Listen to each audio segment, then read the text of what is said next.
عمدہ گھوڑے تیز رفتار، تو وہ کہنے لگے کہ بے شک میں اپنے پروردگار کی محبت کی وجہ سے ان گھوڑوں کو پسند کرتا ہوں، یہاں تک کہ وہ گھوڑے نظروں سے غائب ہو کر اوٹ میں چلے گئے۔ پھر وہ کہنے لگے کہ ان گھوڑوں کو دوبارہ میرے سامنے لاؤ۔ پھر ہاتھ پھیرنے لگے ان کی پنڈلیوں پر اور ان کی گردنوں پر۔ یہ سورہ صاد کی 3 آیتیں ہیں۔ اوپر سے حضرت داؤد اور حضرت سلیمان علیہ السلام کا تذکرہ چلا آ رہا تھا۔ حضرت داؤد علیہ السلام کے متعلق تفصیل سے یہ بات چل رہی ہے کہ وہ اللہ کے ایسے نبی تھے کہ اللہ نے انہیں توریت بھی انہیں زبور نامی کتاب عطا کی تھی، اور اسی کے ساتھ ساتھ اللہ پاک نے انہیں بادشاہت بھی دی تھی۔ اور یہ ان کی خصوصیات میں سے تھا کہ بادشاہ ہونے کے باوجود ان کے گھر میں ان کے اہل خاندان میں سے روزانہ اور 24 گھنٹہ کوئی نہ کوئی اللہ کی عبادت میں مصروف رہا کرتا تھا۔ عام طور پر جن کے پیچھے جھمیلے زیادہ ہوتے ہیں، مصروفیات مشغولیات زیادہ ہوتی ہیں، ان کے لیے فرائض کا ادا کرنا مشکل ہو جاتا ہے، اس میں معاملات اور دقتیں پیش آتی ہیں، نوافل کا معاملہ تو بہت مشکل ہو جاتا ہے۔ لیکن حضرت داؤد علیہ السلام کے لیے اللہ نے یہ کام آسان کر دیا تھا، ان کے اہل خاندان کے لیے آسان کر دیا تھا، تو آسان ہو گیا۔ حضور کی دعا ہے اللہم لا سہل الا ما جعلتہ سہلا، کہ اللہ کوئی کام آسان نہیں ہے، لیکن جو کام آپ آسان فرما دے وہ آسان ہے۔ اللہ تعالیٰ نے انہیں حضرت سلیمان علیہ السلام جیسی اولاد بھی عطا کی۔ حضرت داؤد کے بعد سلطنت اور حکومت حضرت سلیمان علیہ السلام کے پاس تھی، اور حضرت سلیمان علیہ السلام کی یہ سلطنت حضرت داؤد علیہ السلام سے بھی بڑھ کر کے تھی۔ اللہ نے حضرت سلیمان علیہ السلام کو انسانوں پر اقتدار و حکومت کے ساتھ ساتھ چرند پرند درند اور ہواؤں پر بھی حکومت عطا کی تھی۔ ظاہر بات ہے، قرآن کریم میں حضرت سلیمان علیہ السلام کے متعلق آتا ہے کہ انہوں نے اللہ سے دعا کی تھی کہ رب ہب لی ملکا لا ینبغی لأحد من بعدی، کہ اے میرے پروردگار مجھے ایسی حکومت عطا فرما، ایسا اقتدار عطا فرما کہ میرے بعد کسی کو ایسا اقتدار نہ ملے۔ اللہ نے دعا قبول کر لی۔ بخاری شریف کی ایک روایت میں آتا ہے کہ حضرت حضور پاک صلی اللہ علیہ وسلم نے فجر کی نماز پڑھائی، اور فجر کی نماز پڑھانے کے بعد فرمانے لگے کہ رات شیاطین میں سے ایک شیطان نے مجھ پر حملہ کرنا چاہا، اللہ نے مجھے یہ قدرت عطا کی کہ میں اسے چاہتا تو پکڑ کر کے ستون سے باندھ دیتا، اور دن میں سب اسے دیکھتے اور بچے اس کے ساتھ کھیلتے، لیکن مجھے اپنے بھائی حضرت سلیمان علیہ السلام کی دعا یاد آ گئی کہ انہوں نے دعا کی تھی رب ہب لی ملکا لا ینبغی لأحد من بعدی، کہ اللہ مجھے ایسی حکومت و اقتدار عطا فرما جو میرے بعد کسی کو نہ ملے۔ حضرت سلیمان علیہ السلام کی حکومت جنوں پر بھی تھی، شیاطین پر بھی تھی۔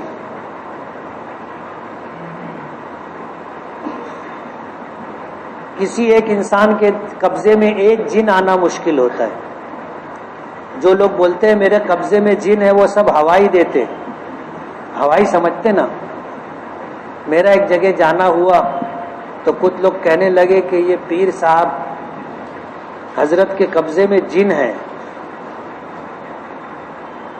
حضرت کے قبضے میں جن ہے۔ تو میں حیران ہو گیا کہ آج تک تو ایسی کوئی شخصیت ملی نہیں۔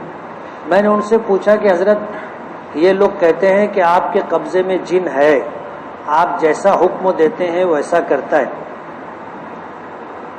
کیا یہ بات سچ ہے؟ اگر یہ بات سچ ہے تو آپ مجھے اطمینان دلا دیں،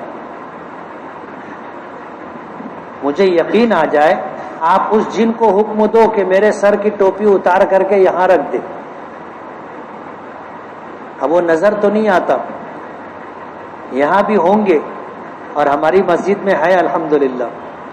یہ لوگ پرسکون جگہ تلاش کرتے، شور شار میں نہیں رہتے.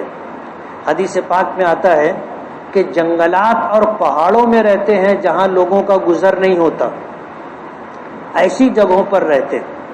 اور کسی گھر کے اندر اگر جن ہو تو 2 لوم چالو کر دینے گا، وہاں 2 رنگین کا لوم نہیں تو 4 لوم سفید کا چالو کر دینے کا. وہ رات دن کی جو کھٹ پٹ ہوتی ہے وہ بھی گھبرا کے بھاگ جاتے کہ یار کیا سالی مصیبت ہے یہ. وہ لوگ پرسکون جگہ تلاش کرتے. تو ان سے میں نے کہا کہ یہ سر سے ٹوپی اتار کر یہاں رکھ دے، نظر تو آتے نہیں، پرسکون جگہ رہتے ہیں. تو ہماری مسجد رات میں ایسی پرسکون ہوتی ہے کہ گھڑی کی آواز بھی سنائی دیتی. تو جنات کا وجود ہے، لیکن وہ کسی کے قبضے میں آ جاتے ہوں ایسا نہیں ہے. جنوں پر حکومت حضرت سلیمان کو اللہ پاک نے عطا کی تھی. حضور پاک صلی اللہ علیہ وسلم فرماتے اللہ نے قدرت دی تھی، میں چاہتا تو اسے پکڑ کر کے ستون سے باندھ دیتا، مسجد کے ستون سے، اور صبح تم دیکھتے اور دن میں بچے اس کے ساتھ کھیلتے. لیکن مجھے اپنے بھائی سلیمان کی دعا یاد آ گئی.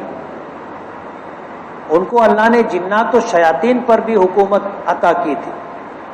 اس لیے ایسا نہ ہو کہ مجھ کو بھی وہ قدرت مل گئی اور میں نے ایسا کیا تو حضرت میرے بھائی سلیمان کی چاہت کے خلاف ہو جائے گا. سمجھ رہے ہو آپ؟ حضور نے نہیں کیا تو کوئی انسان نہیں کر سکتا،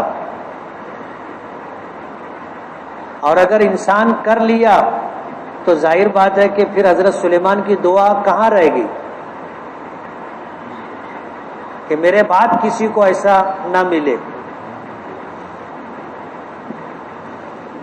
تو وہ تو ایسا ناراض ہوئے لوگ کہ مجھے لگا کہ اب اپنے لیے یہاں سے نکلنا مشکل ہو جائے گا. اس لیے جن کسی کے تابع اوبے میں رہتے نہیں ہیں، اور جو بولتے جن تابع میں ہے وہ ہوا ہی رہتی. حضرت سلیمان کو اللہ نے اقتدار دیا تھا، ہواؤں پر حکومت تھی. تخت پر بیٹھ جاتے تھے، ہوا کو حکم دیتے تھے تو ہوا ان کا تخت لے کر کے، جیسے ہوائی جہاز جاتا ہے اوپر تو ہوا سے جاتا ہے، ہوا سے جاتا ہے. تو ہوا حضرت سلیمان کے تابع میں تھی تو اپنا تخت تھا، تخت پر سب کو بٹھا لیتے تھے اور ہوا کو حکم دیتے تو ہوا ان کو پورے تخت کو لے کر کے آسمانوں پر اڑاتی تھی. جیسے آج مہینوں کا سفر گھنٹوں میں ہو جاتا ہے، حضرت سلیمان علیہ السلام کو بھی اللہ نے یہی خوبی عطا کی تھی کہ ہفتوں اور مہینوں کا سفر تھوڑی دیر میں کر لیا کرتے تھے. تو داؤد علیہ السلام کو اللہ پاک نے سلیمان نامی فرزند عطا کیا تھا، جن کو اللہ پاک نے ان کے والد گرامی حضرت داؤد سے زیادہ اقتدار و حکومت میں ملکہ اور خاصہ عطا کیا تھا. حضرت سلیمان علیہ السلام کے بارے میں اللہ پاک نے فرمایا کہ نعم العبد، بہترین بندہ تھا، انہ اواب، اور وہ اللہ کی طرف بہت رجوع ہونے والا تھا. بہترین بندہ. اللہ اگر کسی کو بہترین کہہ دیں تو پھر اس میں کچھ رہ نہیں گیا سوچنے کے بارے میں. اللہ جس چیز کی تعریف کر دیں وہ چیز قابل تعریف ہے، اور جس چیز کو اللہ پاک بہترین فرما دیں وہ سب سے بہترین ہے. اللہ پاک نے یہی لفظ حضرت داؤد کے لیے بھی پیچھے استعمال کیا، نعم العبد، بہترین بندہ.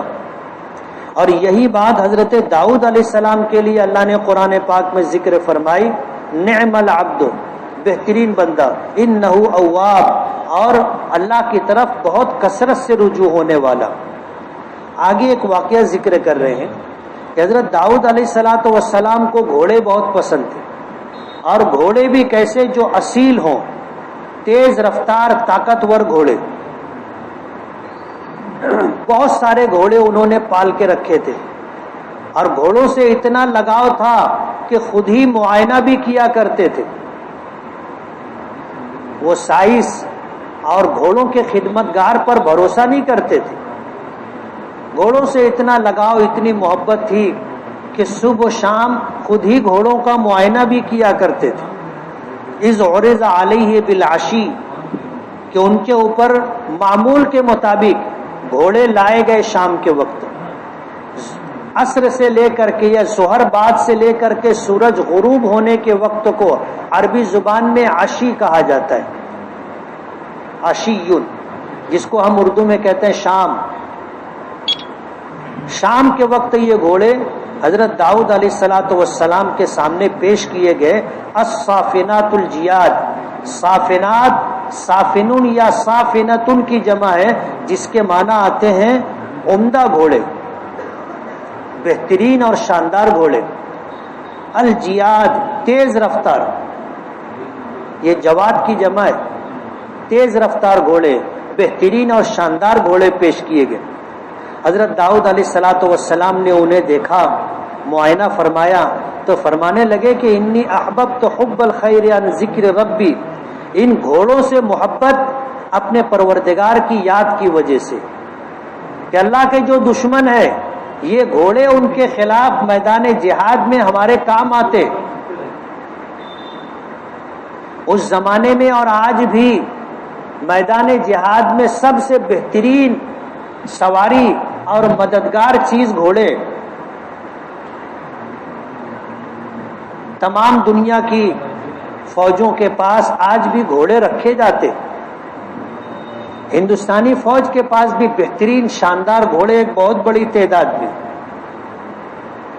جنگلوں میں، پہاڑوں میں، بارڈر کی سیکورٹی کے لیے گھوڑے اور اونٹ استعمال کیے جاتے، گھوڑے جنگلات میں اور ریگستانوں میں اونٹ استعمال کیے جاتے، وہاں سواریاں نہیں چلتی۔ حضرت داؤد علیہ السلام فرمانے لگے کہ ان گھوڑوں کی محبت صرف اللہ کی وجہ سے، اللہ کی وجہ سے ہے کہ اللہ کے دشمنوں سے مقابلہ، اللہ کے دشمنوں کی سرکوبی کے لیے میدان جہاد میں سب سے بڑا آلہ جہاد گھوڑے۔ اسی لیے حدیث پاک میں آتا ہے کہ نبی کریم صلی اللہ علیہ وسلم اپنے ساتھ جنگ کرنے والے ان احباب کو جن کے ساتھ گھوڑے ہوتے تھے ان کو دگنا حصہ دیا کرتے تھے، یعنی مال غنیمت تقسیم ہوتا تھا، اگر ہر ایک کے حصے میں 1,000 آیا درہم، 1,000، تو جس کے پاس گھوڑے ہوتے تھے اس کو گھوڑے کا 1,000 اور پھر اس مجاہد کا 1,000، ایسے 2,000 دیے جاتے تھے۔ حدیث پاک میں اس کی وضاحت ملتی ہے، اس لیے کہ یہ میدان جہاد میں دشمنوں پر غلبہ پانے کے لیے بہت مددگار ثابت ہوتا ہے۔ حضرت داؤد علیہ السلام نے یہی بات کہی کہ مجھے دنیا سے کیا لینا دینا، اور اگر ان گھوڑوں کو میں پسند کرتا ہوں، گھوڑوں سے مجھ کو محبت ہے، تو اپنے لیے نہیں ہے کہ چلو فخر اور مباحات کے لیے میں گھوڑے پسند کرتا ہوں، استعمال کرتا ہوں، نہیں، یہ اعلی جہاد ہے۔ اسی لیے امام اعظم ابو حنیفہ رحمۃ اللہ علیہ کے یہاں گھوڑا حلال نہیں ہے۔ کبھی کھایا گھوڑے کا گوشت؟ گھوڑے حلال نہیں ہے، اس کی وجہ یہ ہے کہ یہ اعلی جہاد ہے۔ حضرت امام شافعی، امام احمد بن حنبل رحمۃ اللہ علیہ کے یہاں گھوڑے حلال ہیں، یعنی ان کو بھینس کی طرح ذبح کر کے کھایا جا سکتا ہے۔ امام اعظم ابو حنیفہ رحمۃ اللہ علیہ نے اعلی جہاد ہونے کی وجہ سے اس کی شرافت و کرامت کے پیش نظر گھوڑے کو حلال نہیں مانا ہے۔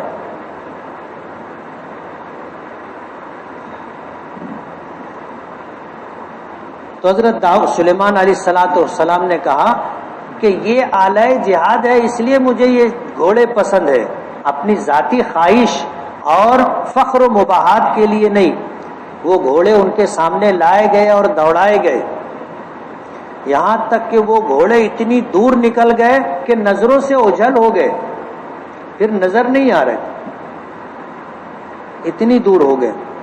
حضرت سلیمان علیہ السلام کھڑے رہے اور پھر حکم دیا کہ گھوڑے دوبارہ واپس لائے جائیں معائنے کے لیے، ردوہا علیہ، یہ گھوڑے میرے سامنے دوبارہ پیش کیے جائیں۔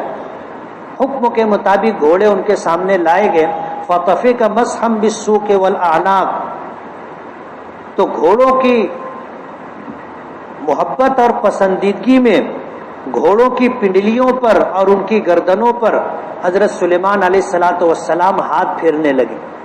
جیسے جانور آدمی پالتا ہے تو جانوروں کی پیٹھ پر، جانوروں کی گردن پر، جانوروں کے سر پر ہاتھ پھیرتا ہے اور جانور کو اچھا لگتا ہے۔ آپ کسی جانور کو گردن پر ہاتھ پھیرو تو وہ ایسے سر اٹھا دے گا کہ نیچے بھی ہاتھ لگاؤ، ان کو بھی اچھا لگتا ہے۔ اور یہ جانوروں کو مانوس کرنے کے لیے بہت مؤثر چیز ہے۔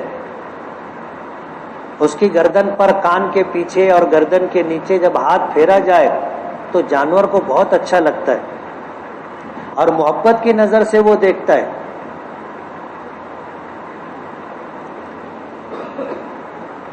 حضرت سلیمان علیہ السلام نے اس بات کو ذکر کیا۔ یہ بیچ میں ایک واقعہ اس طرح کا آ گیا تھا، آگے پھر جو ہے حضرت سلیمان علیہ السلام کے واقعات چلیں گے، وہ آگے انشاءاللہ بتائیں گے۔ درمیان میں یہ 3 آیتیں تھیں جو حضرت سلیمان علیہ السلام کے تعلق سے تھی کہ اللہ پاک نے حضرت داؤد علیہ السلام کو بیٹا عطا کیا، تو وہ بیٹا ایسا بیٹا تھا جسے اللہ پاک نے بعد میں حکومت بھی عطا کی اور نبوت بھی عطا کی۔ کیا روزے کی حالت میں کان میں تیل ڈالنے سے روزہ ٹوٹ جاتا ہے؟ تفصیل سے جواب دیں۔ اب اس میں کیا تفصیل سے جواب دینے کا، یا ہاں یا نہیں بول سکتے نا؟ کان میں تیل ڈالے، یا ہم بولیں گے روزہ ٹوٹ گیا، یا بولیں گے روزہ نہیں ٹوٹا؟ تو کان میں تیل ڈالنے سے روزہ مکروہ ہو جاتا ہے، ٹوٹتا نہیں۔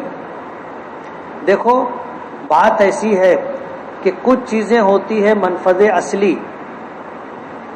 منفذ اصلی کا مطلب یہ ہے کہ وہ سوراخ جسم میں جہاں سے کوئی چیز اگر ڈالی جائے تو وہ سیدھے معدے میں چلی جائے یا دماغ میں چلی جائے تو اس سے روزہ ٹوٹ جاتا ہے۔ اب آپ یہ بتاؤ کہ کان میں تیل ڈالا گیا تو یہ تیل کہاں تک جائے گا؟ دماغ تک جائے گا؟ کوئی چیز نہیں جاتی دماغ تک۔ ناک ایک ایسا راستہ ہے کہ اس سے اگر کوئی چیز ڈالی جائے تو وہ حلق میں ہو کر کے پیٹ میں جا سکتی۔ روزے کی حالت میں کان میں تیل ڈالنے سے روزہ مکروہ ہو جاتا ہے، نہیں ڈالنا چاہیے۔ تو کچھ راستے ہیں جیسے ناک ہے، منہ ہے، اور پیشاب پاخانے کا راستہ ہے۔ قبر پر چونا مارنا یا پوتنا کیسا ہے؟ بس اپنی تسلی کے لیے، میت کو اس سے کوئی فائدہ نہیں۔ میت کے لیے تو آپ دعا کرو، ایصال ثواب کرو، وہی اندر جائے گا، یہ چونا تھوڑی اندر جائے گا۔ شادی میں لڑکی دلہن والے کھانے کا نظم کرتے ہیں، یہ کھانا کیسا ہے؟ کھا سکتے ہیں یا نہیں؟ حرام نہیں ہے، ناجائز نہیں ہے، کھا سکتے، لیکن کھانا چاہیے یا نہیں کھانا چاہیے اس میں علماء کی 2 جماعت ہے۔ ایک جماعت یہ ہے کہ حضور نے اس بارے میں کوئی حکم نہیں دیا۔ مرد نے نکاح کیا تو مرد سے کہا اولم ولو بشاتن، ولیمہ دو، چاہے ایک ہی بکری کاٹو۔ تو لڑکے سے ولیمہ مانگا گیا، لڑکی والوں سے نہیں کہا گیا کہ تم کھانا پکاؤ کھلاؤ۔ اس لیے مباح ہے، جائز ہے، لیکن اسے بڑھاوا نہیں دینا چاہیے، حتی الامکان گریز کرنا چاہیے شرکت سے، پرہیز کرنا چاہیے. اور اگر نہ جائیں تو ناراضگی ہوگی تو جا کر پالتی مار کے بیٹھ کے کھا سکتے، کوئی بات نہیں. عصر کی نماز کا وقت کب شروع ہوتا ہے؟ ائمہ کرام میں اس میں کیا اختلاف ہے؟ ہمارے یہاں جب ہر چیز کا سایہ اصلی کے دگنا ہو جائے وہاں تک عصر کا وقت رہتا ہے. یعنی عین زوال کے وقت اگر ہم نے کوئی چیز زمین میں لکڑی گاڑی اور لکڑی 6 انچ کی ہے تو جب سورج عین زوال کے وقت ہوگا تو دیکھا جائے گا اس کا سایہ کتنا ہے. جتنا اس کا سایہ ہے تھوڑا سا ادھر ادھر ہوگا، تھوڑا سا ادھر ادھر ہوگا، اس کو چھوڑ کر کے پھر وہ 6 انچ کی جو چیز ہے اس کا سایہ 12 انچ ہو جائے وہاں تک عصر کی نماز کا وقت رہتا ہے. اس کو سایہ اصلی کہتے. جو تھا وہ 6 انچ کی لکڑی ہے تو 6 انچ اس کا سایہ اصلی ہے. عین زوال کے وقت جو سایہ ہوگا اس کو چھوڑ دیں گے. جیسے 1 انچ ہے تو جب سورج ڈھلا تب اس کا سایہ جو ہے مشرق کی طرف بڑھنا شروع ہوگا. سورج جب نکلتا ہے تو سایہ مغرب میں رہتا ہے، پھر یہ سایہ گھٹتا جاتا ہے. ایک وقت آتا ہے کہ پھر سایہ ایک جگہ آ کے رک جاتا ہے، یہ زوال کا وقت ہے. پھر اس کے بعد سایہ ادھر بڑھنا شروع ہو جاتا. جب سورج ادھر آتا تو سایہ پھر ادھر جانے لگتا. تو جب سایہ ادھر جانے لگا اور زوال کے وقت 1 انچ سایہ تھا اور یہ لکڑی 6 انچ کی ہے تو جب 13 انچ کا سایہ ہوگا وہاں تک عصر کی نماز کا وقت رہے گا.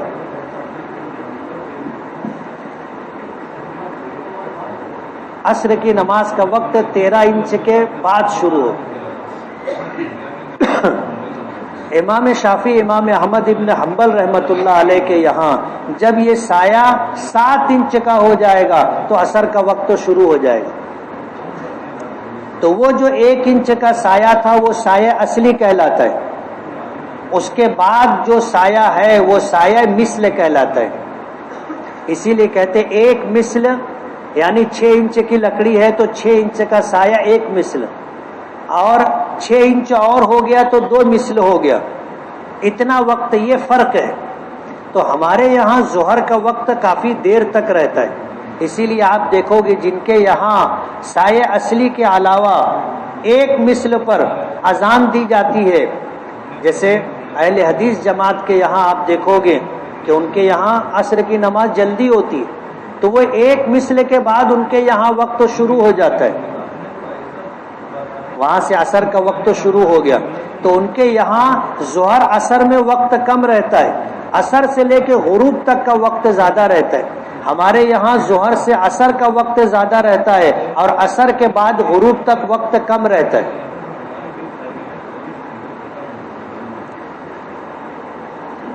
زید نے ایک دفعہ ایک صاحب کو نماز کے لیے کہا تو وہ صاحب کہنے لگے کہ میں ایمان سے محروم ہو کر زندگی گزار رہا ہوں اور میں نماز کے لیے نہا دھو کر کلمہ طیبہ پڑھ کر مسجد میں آؤں گا.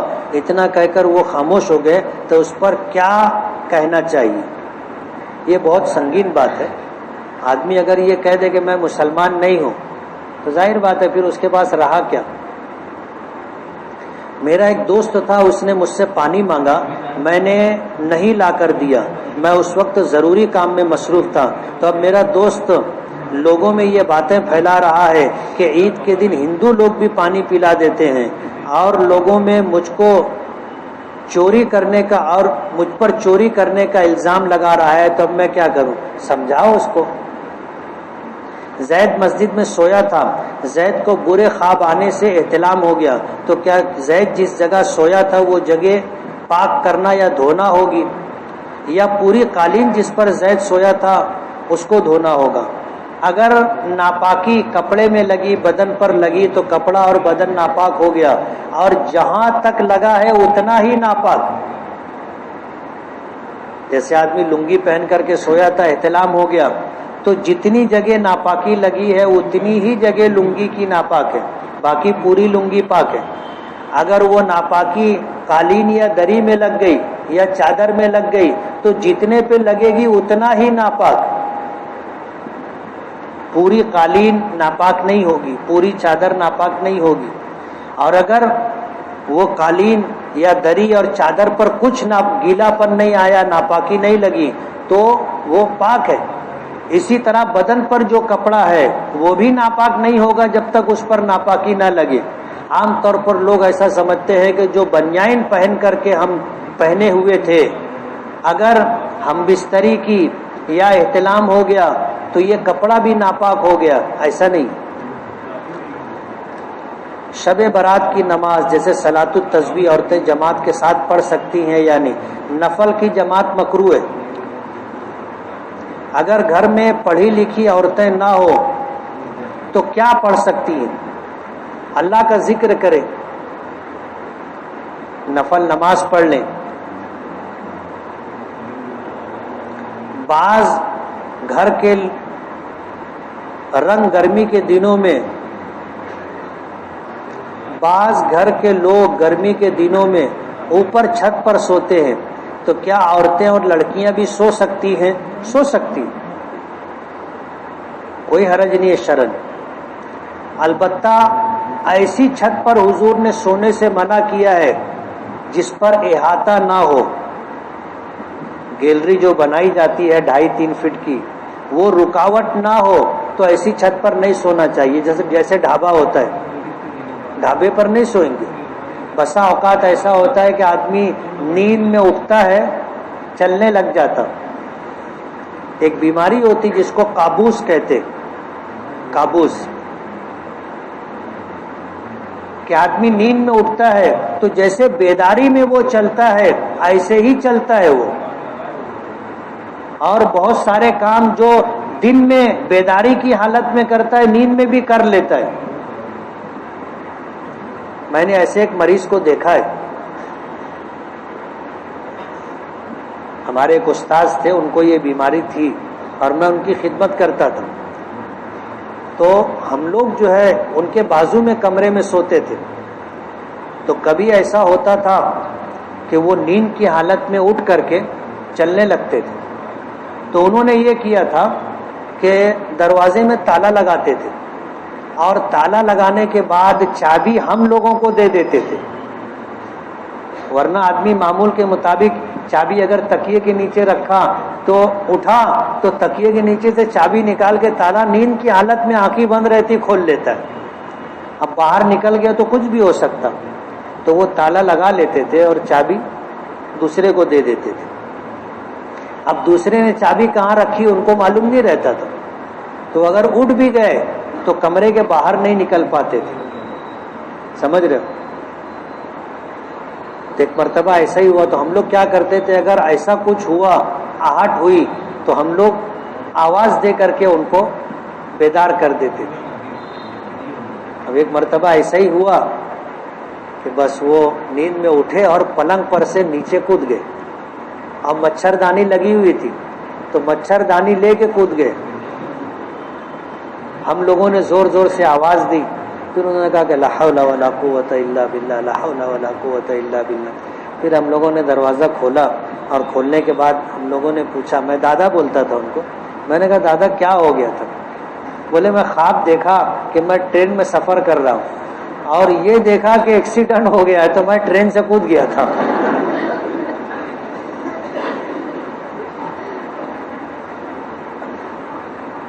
تو ایسی چھت پر نہیں سونا چاہیے جہاں رکاوٹ نہ ہو۔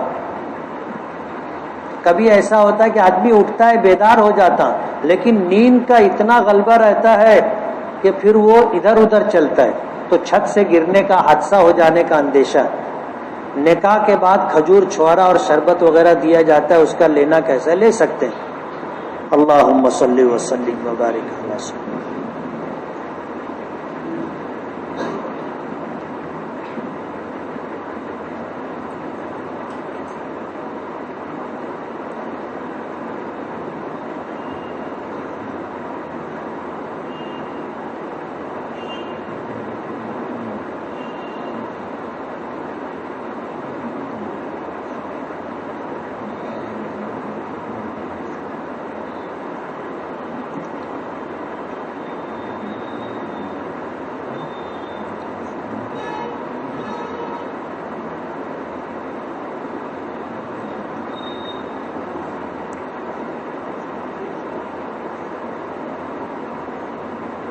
برحمتک یا